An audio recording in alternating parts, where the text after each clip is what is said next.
l'erreur classique que tu fais en dev perso, c'est de regarder justement ce genre de vidéos. C'est des choses que tu as déjà entendues des dizaines ou des centaines de fois même, mais en fait, tu préfères regarder ce genre de vidéos car tu trouves ça satisfaisant d'entendre des choses que tu sais déjà et donc tu te confortes dans l'idée que tu avances vers la bonne voie.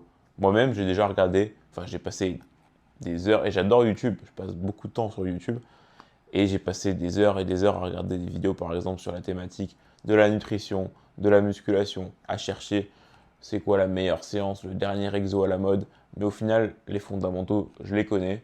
Et donc, c'est pas très utile. Et souvent, à la fin de ce genre de vidéo, je me dis, bon, qu'est-ce que j'ai appris? C'est un truc que je me pose souvent comme question. Qu'est-ce que j'ai finalement appris dans cette vidéo que je ne savais pas avant? Et bien, pas grand-chose. Des fois, un petit truc, mais est-ce que ça valait vraiment que je me tape 30 à 40 minutes de vidéo et que ce soit la 10e vidéo que j'ai vue de la journée qui m'apprenne cette petite chose finalement? Est-ce que je procrastinerai pas? Et c'est ça la vraie question, la vraie interrogation qu'il faut se poser. En fait, très rapidement, quand tu regardes des vidéos sur Internet, quand tu apprends en fait quelque chose, tu vas arriver à un stade où tu vas connaître 80% des connaissances de la thématique. Et ça arrive très vite, ça arrive en général au bout des 20% d'efforts. Tu connais certainement la loi de Pareto, tu obtiens 80% des résultats avec 20% d'efforts. Donc là aujourd'hui, si tu connais 80% d'une thématique via les vidéos YouTube, ça veut dire que pour apprendre les 20% restants, tu vas devoir passer 80% d'efforts, soit 4 fois plus, ou du moins 4 fois ce que tu as fait pour apprendre les 80% de connaissances. Donc si tu fais un calcul, ça veut dire que si tu veux 100% d'une connaissance dans une thématique, pour la même chose, pour le même temps et le même effort, tu pourrais avoir 80% de connaissances dans 5 thématiques différentes. Donc après, tu fais ce que tu veux, mais moi personnellement, je préfère être complet, donc avoir peut-être un peu moins de connaissances dans une thématique précise, mais avoir, on va dire, plus de cordes à mon arc, et je pense que ça m'offrira plus d'opportunités, et à toi aussi. Si ce que je te dis, ça te parle, alors je vais te partager mon plan d'action que j'ai utilisé, que j'utilise au quotidien, qui me permet justement de switcher de thématique. Parce que là, j'imagine très bien que là, ton mur, ta page d'accueil YouTube, elle est inondée de vidéos de dev perso du genre comment être plus charismatique, les 5 meilleurs conseils pour... Enfin, bref, tu vois ce que je veux dire. Et donc, ça, il faut que ça s'arrête parce que si aujourd'hui tu regardes une vidéo ou même d'autres vidéos, peu importe, et que tu te dises à la fin ce que je viens de te dire avant, qui est j'ai rien appris, je le savais déjà, et tu sens un petit peu que t'as pas forcément d'intérêt à regarder cette vidéo. Tu vas la regarder parce que tu connais le créateur ou que tu as ce petit sentiment qui te dit peut-être qu'il va m'apprendre un petit truc dans la vidéo que je sais pas et donc je vais me perfectionner. Mais en fait, ça, tu procrastines encore une fois parce que tu pourrais passer ton temps à apprendre de nouvelles choses qui te seraient bien plus pertinentes pour toi. Donc, qu'est-ce qu'il faut que tu fasses déjà? C'est que tu vas sur ton mur, donc sur ta page d'accueil, et toutes les vidéos déjà qui ne t'intéressent pas de base, tu mets je ne suis pas intéressé. Maintenant, s'il y a des vidéos où tu te dis peut-être que là je pourrais apprendre quelque chose, eh bien écoute, je te laisse le bénéfice du doute, tu la regardes parce que de toute façon tu vas quand même peut-être apprendre quelque chose.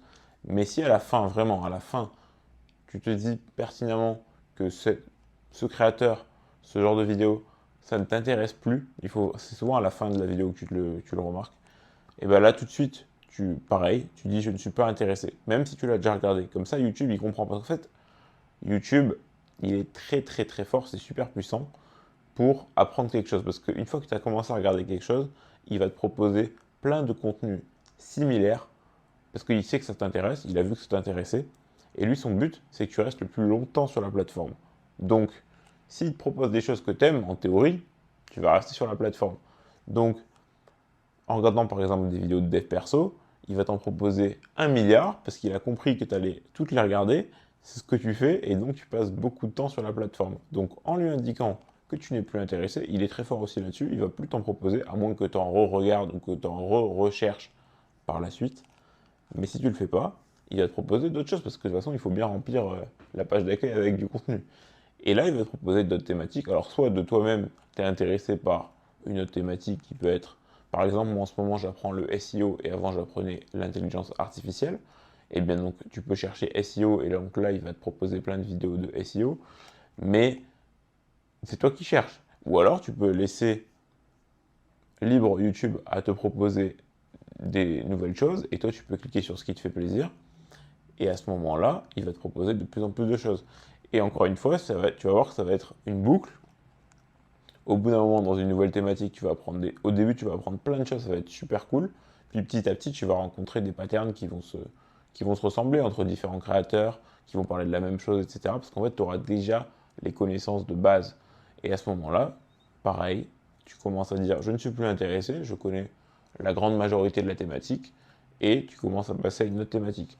Si vraiment tu as envie d'apprendre une thématique bien, alors je te conseille de te focaliser sur un créateur qui est expert en la matière et te focaliser que sur lui. Parce qu'en fait, les thématiques sont traitées par de nombreux créateurs, mais souvent les créateurs, bah, tu remarqueras, ils vont reprendre toute la thématique de A à Z. Donc si tu as 3-4 créateurs en commun, tu vas finalement apprendre la même chose 3 à 4 fois. C'est bien d'avoir des points de vue différents, mais si tu commences à regarder 20 créateurs, alors là, ça ne sert plus à rien, à mon avis en tout cas.